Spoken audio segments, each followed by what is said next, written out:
इसीलिए 10 से 15-20 मिनट कोई जिसको जो एक्सपोर्ट एक्टिविटी पसंद है, मुझे लगता है इस कैंपस में सारी उपलब्ध है, इतना बढ़िया कैंपस है।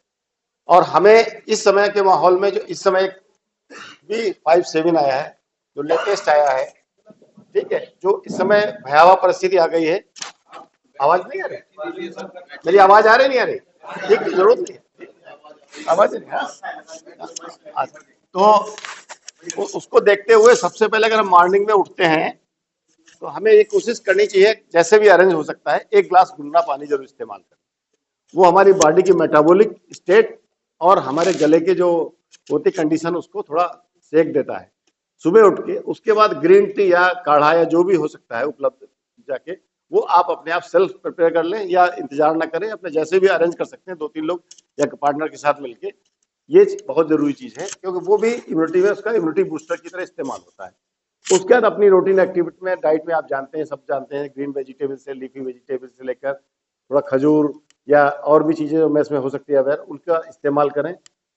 शाम को भी कोशिश करें, एक तो आजकल अभी थोड़े दिन पहले डेंगू खत्म हुआ है, ये कैंपस तो खैर थोड़ा सा ग्रीनरी भरा हुआ है, तो मॉस्किटो फ्री जरूर कर लें। एनी हाउ कोई जो चीज आपने उपलब्ध है मॉस्किटो फ्री कमरे का कर लें, थोड़ी जला देंगे, उसके बाद कमरा बंद कर दें, फिर अपना इस्तेमाल करें। और रात में सोते समय एटलीस्ट अगर नहीं संभव है तो गुनगुना पानी, काढ़ा संभव नहीं तो गुनगुना पानी पी के फिर लेटें।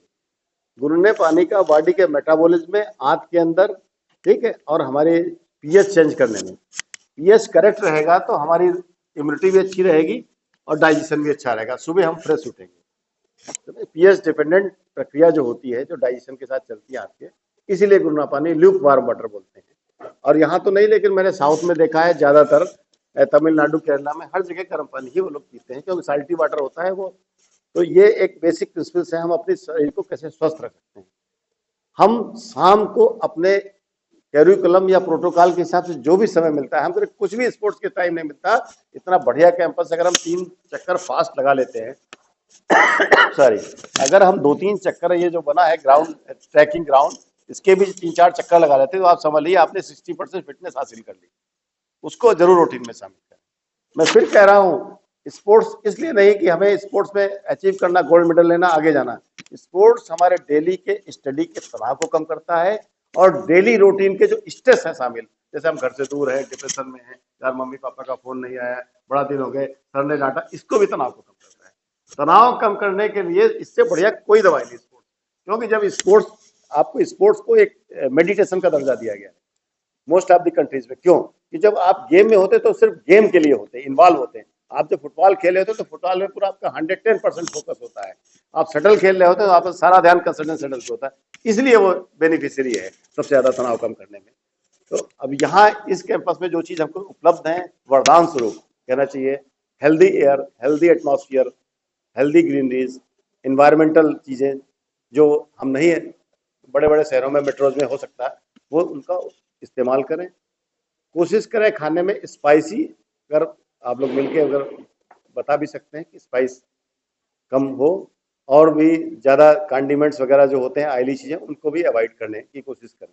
फास्ट फूड तो बिल्कुल आजकल के रूप में जो फैल रहा है, अब यहाँ तो अच्छी बात है, वरना तो आजकल बड़े बड़े इंजीनियरिंग कॉलेज वगैरह में बस क्लिक किया, अमेजन पे डाला, ये आ गया, पिज्जा आ गया, बर्गर आ गया, ये चीज़ें अवॉइड करें जहाँ तक हो सके। कि इनमें जो चीज़ें होती है, एक तो सबसे बड़ी चीज़ क्या मैं बता दूं, फास्ट फूड में प्रिजर्वेटिव वो लोग डालते हैं, क्योंकि उन्हें 2-3 दिन तक कुछ चीजें बचानी पड़ती है। प्रिजर्वेटिव सबसे, मैं बहुत बढ़िया बात बता रहा हूँ आपको, मैं इसलिए मना कर रहा हूँ कि प्रिजर्वेटिव बॉडी में 2 चीजों को बहुत नुकसान पहुंचाता है, एक तो किडनी और लिवर, और 2 ही हमारे बहुत वाइटल ऑर्गन। सबसे वाइटल ऑर्गन हमारे किडनी और लिवर है, जिनका साथ जिंदगी भर में लेना है। तो वो जो चीजें जिनमें प्रिजर्वेटिव पड़ता है, इधर इट इज मैगी, यार आगे पिज्जा है, पास्ता, जो भी है, वट एवर इट इज, उनको अगर हम अवॉइड कर ले जाएंगे तो कम से कम लिवर और किडनी को हेल्दी बनाए रखेंगे। ठीक है, बहुत बड़ा लाइफ का स्पैन पड़ा है हमें अपने अपने किडनी को, जिगर को और गुर्दों को बचा के रखना है। हाँ? तो ये चीजें हैं, ये बहुत बेसिक हैं अपने हेल्थ के। और कोई किसी की पर्सनल क्वेरी हो आप बिल्कुल पूछ सकते हैं। डेली रूटीन में 3 चीजें शामिल कर सकते हैं आप। दूसरी बात यह है, अगर आप स्टडी कर रहे हैं तो उस दौरान आप मैक्सिमम कंजम्पशन ऑफ एटीपी करते हैं। पढ़ने के दौरान सबसे ज्यादा इस्तेमाल, या लैपटॉप या वर्क या कोई भी आप प्रोजेक्ट किससे कर रहे होते हैं, तो सबसे ज्यादा इस्तेमाल बॉडी में एटीपी का होता है। इसलिए कहते हैं पढ़ने में भूख बहुत लगती है। अब भूख लगती है तो आप थोड़ी बहुत चीजें ड्राई फ्रूट से लेकर खजूर से लेकर आप अपने कमरे में अरेंज कर सकते हैं कि पढ़ने के दौरान आपको हाइपोग्लाइसीमिया ना हो, क्योंकि हाइपोग्लाइसीमिया भी बॉडी को डिस्टर्ब करती है। आपका हेडेक होगा, बिला वजह सर दर्द भी हो सकता है, बहुत ज्यादा सर दर्द होगा तो पलटी होगी, ये लगेगा अरे तो बीमार पड़ गए। वो बीमार हम अपनी कमियों के कारण पड़े हैं, इसलिए नहीं बीमार पड़े क्योंकि हमें रोग लग गया। तो इस चीजों को घर में अपने कैंपस दूर है अरेंज करके रखे, खजूर हुआ, ड्राई फ्रूट हुआ, केक हुआ, कोई इस टाइप की चीज रख लिया अपना पढ़ने के दौरान, उसको हर घंटे पर। वैसे तो मैंडेटरी है कि पढ़ने के दौरान कम से कम 1-1.5 घंटे पे कुछ खा के पानी पी लें 1 घंटा, क्योंकि हमारे ब्रेन को एटीपी चाहिए, एटीपी रेगुलर कंजप्शन चाहिए, उससे मेमोरी भी रहेगी, शार्पनेस भी रहेगी, पढ़ने में इंटरेस्ट भी आता रहेगा। ये हम जरूर व्यवस्था बनाएंगे। सुबह अगर जो लोग सुबह उठते हैं अर्ली राइजर्स है, सो फार सो गुड, बेटर। अगर नहीं सुबह जल्दी उठ पाते हैं, शाम को 4-5 बजे कैंपस हो जाता है टहलने के लिए, फ्री कैंपस है, कोई डस्ट नहीं है, कोई इसमें ऐसा कोई पॉल्यूशन नहीं है, शाम को 3-4 चक्कर लगा लिए। तो ये अपने मतलब बेसिक हम अपने प्रिवेंटिव, आजकल जो मैक्सिमम एस्पेक्ट है प्रिवेंटिव हेल्थ के ऊपर, कि हम अपने शरीर को स्वस्थ कैसे बनाए रखें और रोगों को पास फटकने ही ना दें। ठीक है, स्टूडेंट के लिए इसमें बहुत बड़ी जो है प्रिविलेज है, क्योंकि उसके पास स्पोर्ट्स भी होता है, उसके पास कैंपस भी होता है, उसके पास फ्री भी होता है, लिबर्टी भी होती है, अपने रूम में कुछ भी खा सकता है, कुछ भी बना सकता है, ये चीज है। और मुझे एक अवसर मिला आप लोगों के साथ, सर ने अवसर दिया, बाकी किसी की पर्सनल किसी डिजीज को लेके क्वेरी हो, मैं बता दूं जो इस समय आ रहा है B57 करके जो आ रहा है, ये ओमिक्रॉन वायरस, इसके बारे में एम्स के डायरेक्टर ने भी और साइंटिस्ट ने अभी फिलहाल इसकी जीनोम सीक्वेंसिंग चल रही है, उसकी फैटलिटी पता लगाने की कोशिश कर रही है, इंडियन सिनेरियो में उसका कितना हैजार्डस अटैक होगा, क्या उसका रोल होगा, तो ये सब स्टडी भी चल रही है, हो सकता है 7-10 दिन के अंदर निकल के आ जाए। लेकिन जब तक उसके बारे में डिटेल नहीं आता, हम लोग कोई डरने की जरूरत नहीं। आपका कैंपस वैसे भी मैंने देखा पिछली कोविड में भी एक तरीके से कोविड फ्री कैंपस रहा है, आप सब जानते हैं, क्योंकि maximum no interference of outsiders, ये आपके लिए बहुत बड़ा वरदान रहा है कि ना कोई बाहर से आना ना कोई बाहर जाना, अपना अपने में सब सेल्फ सस्टेन्ड यूनिट है, तो इसलिए आपको डरने की जरूरत कतई नहीं है। फिर भी अगर सिटी में या कहीं बाहर जा रहे हैं तो एटलीस्ट 2 चीजें, एक तो मास्क और दूसरा एक डिस्टेंस बस।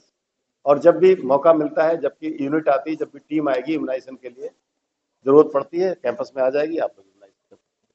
और कोई पर्सनल किसी का अगर कुछ क्वेरी है तो हाँ, आप सही बता रहे हैं। एक्चुअली बॉडी में जो एक्स्ट्रा केमिकल होता है, बॉडी के अपने केमिकल्स तो हैं, प्रिजर्वेटिव क्या है, एक्स्ट्रा केमिकल है कोई, ठीक है, कोई भी केमिकल बॉडी में जाएगा तो अगर बॉडी के काम का नहीं है तो 2 तरीके से एक्सक्रीट करती है। ठीक, हम जैसे दवाई है, दवाई भी ले रहे हैं, आई मीन केमिकल मतलब हमने क्या है तो केमिकल ही, मेरी बात प्रिंसिपल समझिए, हमारी बॉडी के लिए चाहे दवा हो, चाहे जड़ी बूटी हो या प्रिजर्वेटिव हो, सब फॉरेन बॉडी है कि नहीं है, फॉरेन बॉडी उसका पार्ट तो है नहीं।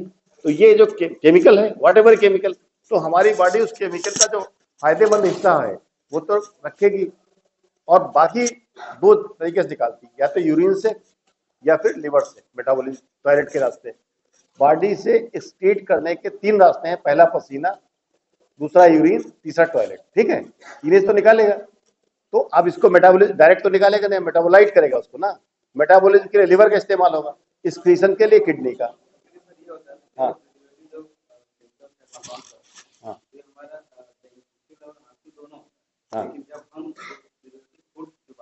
हाँ, नहीं नहीं,